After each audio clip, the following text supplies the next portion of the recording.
नमस्कार साथियों, आज का प्रश्न है कि सूचकांक के आधार परिवर्तन से आप क्या समझते हैं। प्रश्न एक बार पुनः, सूचकांक के आधार परिवर्तन से आप क्या समझते हैं। तो चलिए इसके उत्तर को देखते हैं। उत्तर इस प्रकार है, आधार वर्ष परिवर्तन, इसकी हेडिंग होगी सूचकांक में आधार वर्ष के परिवर्तन की समस्या निम्न दो परिस्थितियों में उत्पन्न होती है।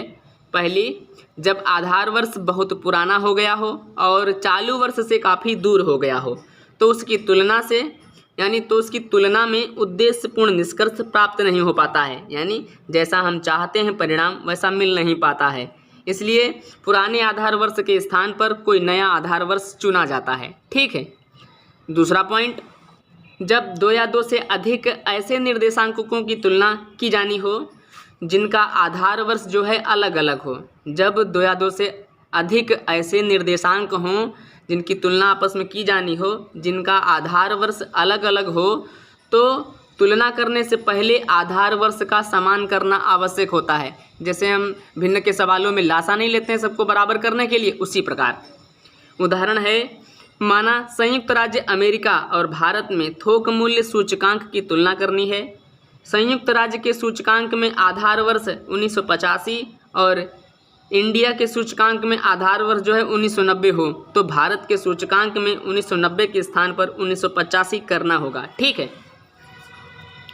आधार वर्ष के परिवर्तन की दो रीतियां हैं। पहली है प्रत्यक्ष रीति, दूसरी है संक्षिप्त यानी अप्रत्यक्ष रीति।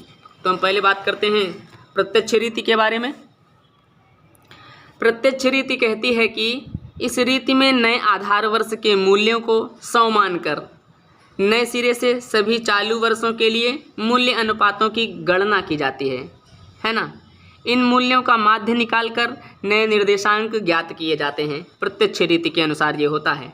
और दूसरा है अप्रत्यक्ष रीति में क्या होता है कि इस रीति के अनुसार नए आधार वर्ष के पुराने सूचकांक को 100 मानकर शेष सभी वर्षों के पुराने निर्देशांक जो होते हैं उनको बदल दिया जाता है। और इसके लिए जो सूत्र है वो इस प्रकार है, ये देखिए सामने लिखा है आपके, नए आधार पर सूचकांक, तो चालू वर्ष का ओल्ड इंडेक्स है ना, पुराना जो सूचकांक है चालू वर्ष का पुराना सूचकांक और नए वर्ष का पुराना सूचकांक गुणित 100।